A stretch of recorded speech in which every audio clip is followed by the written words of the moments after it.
د چهلستون ماڼۍ د چهلستون ماڼۍ د افغانستان د لرغونو او تاریخي ودانیو څخه ده چې د افغانستان د پلازمېنې کابل ښار په لویدیځ کې د چهلستون په سیمه کې جوړه شوې او د پخواني کابل د یادونو سمبول بلل کیږي. د چهلستون ماڼۍ د شاه زمان سدوزي لخوا په 1996 میلادي کال کې جوړه شوې ده. خو د اطلاعات او فرهنګ وزارت د تاریخي ابداتو ریاست د ثبت او سجل امیر عبدالقدیر تیموري په 1498 هجري لمریز کال کې زاویه میډیا ته وویل چې د چهلستون ماڼۍ بنسټ د تیمورشاه دراني لخوا ایښودل شوی چې وروسته د تیمورشاه دراني د زوی شاه زمان لخوا جوړه او کار یې بشپړه شوی دی. ښاغلي تیموري زیاته کړه تر شاه زمان وروسته په هیواد کې د کورنۍ اختلافاتو او د انګریزانو د یرغل پر مهال چهلستون ماڼۍ ته هم ډیر زیات زیان واوښت چې د امیر عبدالرحمن خان د واکمنۍ پر مهال یو ځل بیا په اساسي ډول سره ورغول سوه.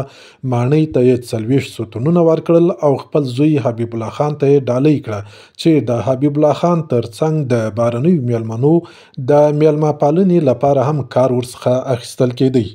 تر امیر عبدالرحمن خان وروسته د امیر حبیب الله خان او بیا د اعلی حضرت محمد ظاهر شاه د واکمنیو پر مهال هم د چهلستون ماڼۍ د ساتنې او بیا رغونې لپاره ډیر پام شوی او د دغې ماڼۍ په باغ کې یو شمیر نورې ودانۍ هم جوړې شوې دي. په تاریخي کتابونو کې راغلي چې د چهلستون ماڼۍ نوم د تاریخ په اوږدو کې له جوړېدو څخه بیا تر اوسه پورې څو ځلې تغییر کړی دی.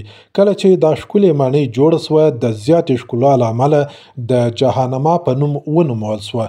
وروسته بیا په نورو نومونو لکه د اندکي، د تخت رستم د باغ، سرې ماڼۍ او په اخر کې د چهلستون ماڼۍ په نوم ونومول سوه چې تر اوسه په همدې نوم یادیږي. دا ماڼۍ ځکه د چهلستون په نوم نومول شوې چې دغې ماڼۍ شاوخوا 40 ستنې یا پایې درلودلې. ځینې بیا وایي چې د 40 زینو د درلودلو له امله او ځینې بیا وایي چې د ډېرې ښکلا له امله دا ماڼۍ د چهلستون په نوم ونومول.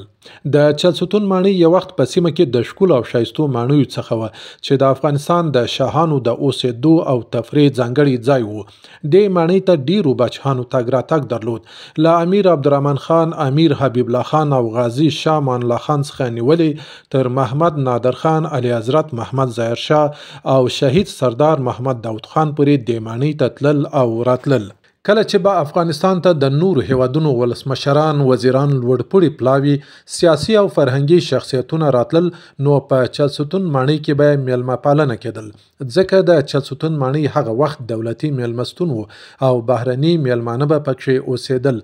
د افغانستان باچیانو به په دې ماڼۍ کې د بهرنیو هیوادونو له باچیانو او ولسمشرانو سره ملاقاتونه کول. چهلستون ماڼۍ کې ډېرې مهمې او تاریخي پیښې رامنځته شوي دي.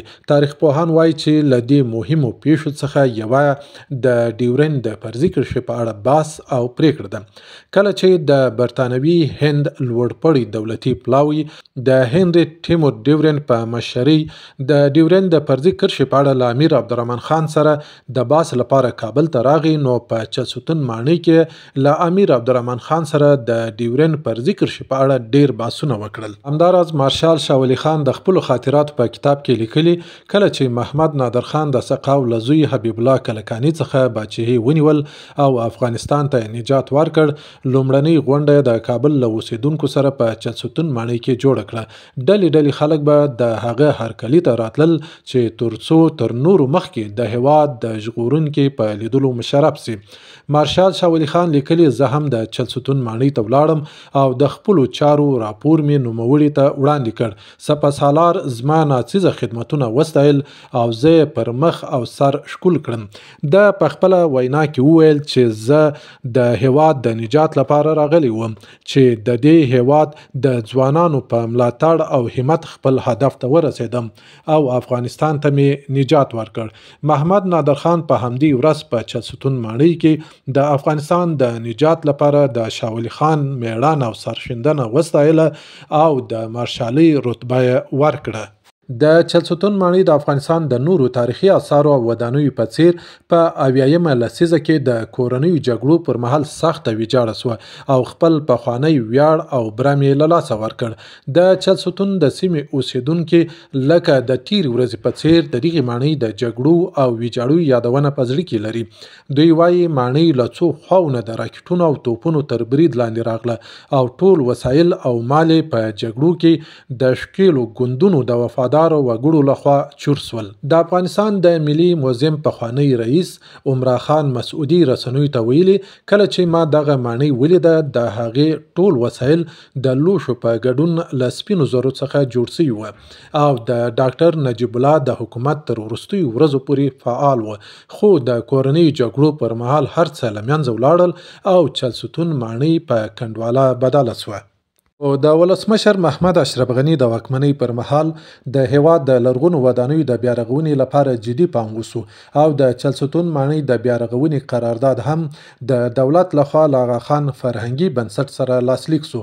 د آغا خان فرهنګي بنسټ په 2015 میلادي کال کې د جرمني په مالی مرسته د چهلستون ماڼۍ د بیارغونې کار پیل کړ.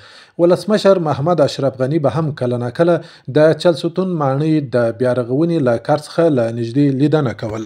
د ټولنیز راپور لمخې د آغا خان فرهنګي بنسټ د پروګرامونو مسؤل امان الله صاحبزاده ویلي دا یو نوې طریقه ده چې انجنیرانو د رام ارت په نوم د چهلستون ماڼۍ د بیارغونې لپاره جوړه کړې ده چې د خاورې، سمینټو او شګې مخلوط دی. په ځینو ځایونو کې سیخ هم کارول شوی او دا کار یې د لا پیاوړتیا لپاره شوی دی. د زیاته کړه چهلستون ماڼۍ چې د کاڼو پر یوې غونډۍ جوړه شوې په جوړښت کې د مرمرو له ډبرو، پخو خښتو، سمینټو او اوسپنې څخه کار اخیستل شوی دی. ښاغلي صاحبزاده وویل د چهلستون ماڼۍ پر دیوالونو چې تاسې کوم سور رنګ وینئ دا د دیوال پخوانۍ برخې دي او نورې برخې چې لږ ژورې دي دا د ماڼۍ د دیوالونو نوي بیا رغول شوي برخې دي. د چهلستون ماڼۍ د زړو ودانیو د بیارغونې ترڅنګ د دغې ماڼۍ زرغونه فضا، ورزشي مجتمع، د تیاتر او فرهنګي نندارې سالون، رستورانت، د ماشومانو د لوبو پارک او د کورنیو لپاره د تفریح ځایونه جوړ شوي دي. د دغې ماڼۍ د بیارغونې چارې له 3.5 کلونو وروسته پای ته ورسېدې او اوس دغه ماڼۍ او باغ په یوه عامه تفریحي سیمه بدل شوي او هر څوک ترې لیدنه کولی شي. د دې ماڼۍ شمال لور ته د چهلستون عمومي سړک، سویلي لور ته 9 برجه، ختیځ لور ته د مینار غر او لویدیځ لور ته د دارالامان سیمه ده. د چهلستون ماڼۍ تقریبا په 80 جریبه ځمکه کې جوړه شوې ده چې 2 باغونه یا تفریحي پارکونه لري چې یو ته بهرنی باغ او بل ته داخلي باغ وایي چې شنه چمنونه، ښکلي او رنګارنګ ګلان، د ناجو او نورې لوی او وړې ونې لري چې په لیدلو سره د هر انسان روح تازه کیږي.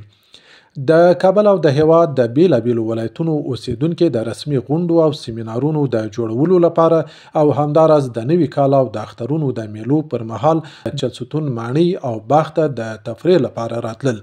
خو له نیکه مرغه تر بیا رغونې وروسته اوس هره ورځ د هیوادوالو پر مخ دروازې پرانیستې وي او هره ورځ په ګڼ شمیر سره خلک د تفریح لپاره ورځي او د چهلستون ماڼۍ اوس په کابل کې یو له ګڼې ګوڼې ډک ځای ګرځېدلی او هر څوک کولی شي چې له دې ماڼۍ څخه لیدنه وکړي.